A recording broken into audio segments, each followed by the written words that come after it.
And Drake is going pro. Not surprising news.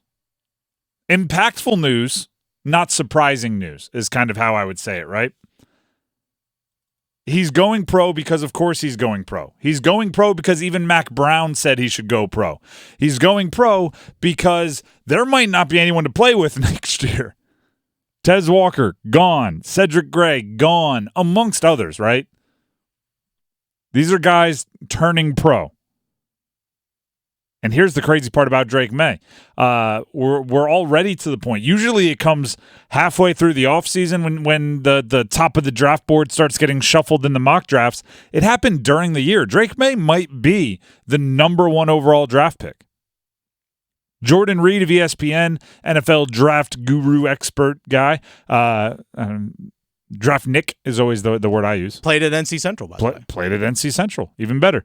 He joined the Adam Gold Show earlier today. This is what he had to say about Drake Maye and his pocket passing ability compared to Caleb Williams.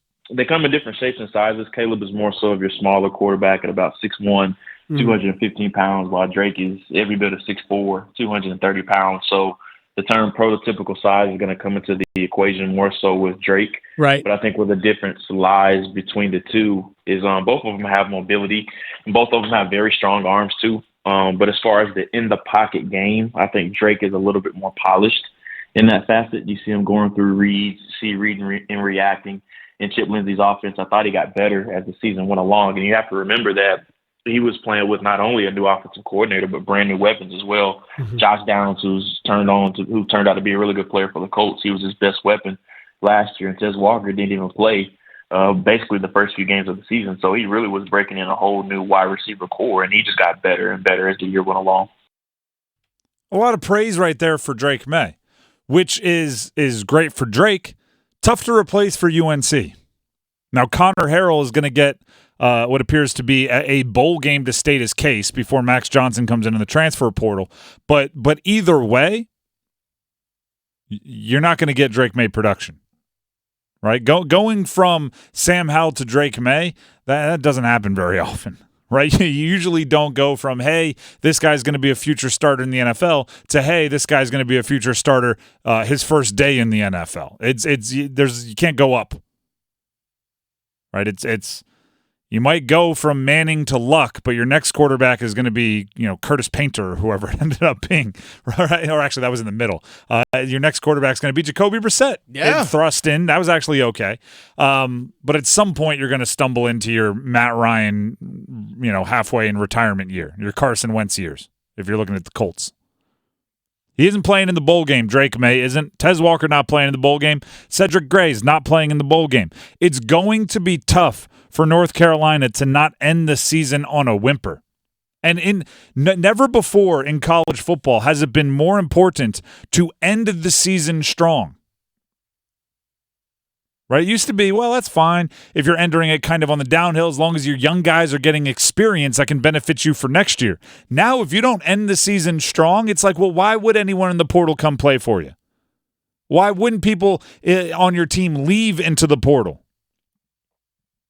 Why would boosters give money in name, image, and likeness? Right? Why would they give money to the collectives if you just ended losing to a rival and then nobody even played in your bowl game?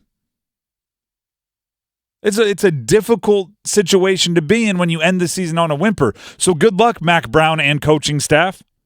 Take away, your couple of best players. Actually, Omarion Hampton's probably in that top group. Take away, 4 out of your 5 best offensive players, 3 out of your top 4 best offensive players, however you want to rank them. Mm-hmm. At least your top 2. Or 2 out of 3. 2 out of 3. Yeah. The top 3 are Maye, Walker, Hampton. Yeah. Hampton's coming back. Walker and Maye are gone. Take away one of your best defensive players and go win a bowl game to build momentum. Good luck. Now, from Drake Maye's perspective, we played it earlier, right? He's going to be first or second quarterback off the board in the NFL draft. Panthers fans, just a little side note here, he might end up in Chicago with the Panthers pick. The Panthers may have traded Jalen Carter, Drake Maye, 2 second-round picks, and DJ Moore for Bryce Young, and there's a significant portion of quarterback evaluators that wouldn't trade Drake Maye straight up for Bryce Young.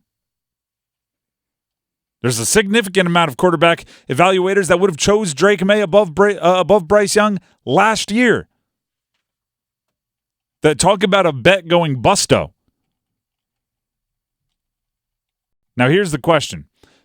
Everything I just said about North Carolina struggling to, capitalize in the portal, everything I just said about North Carolina potentially ending on a whimper, which is not how you want to end your season when buzz and sizzle is so important in college sports right now, you do have to wonder if they can capitalize on his pro success or pro prospects or pro ability, right?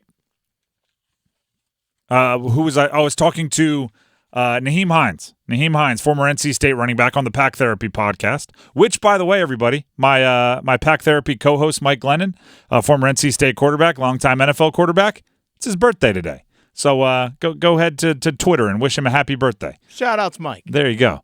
But we were talking with Nyheim Hines on the pod a couple of weeks ago, and he said, kind of the quiet part out loud. He's like, everybody in college, their goal is to play at the next level. Like everybody's trying to play, especially in Power 5, is trying to play in the NFL. Do you think North Carolina can look around at some of these pros that they've created and use that to offset maybe some of the lack of sizzle, right? Where they're telling transfers, hey, transfer wide receiver. If you come here, you only have to play like 6 games, and we'll turn you into a guy that's skipping the bowl game to go pro. That's what they did with Tez Walker. Hey, quarterback recruit. If you come here, we'll turn you into a pro. Didn't you see what we just did with Sam Howell and Drake Maye?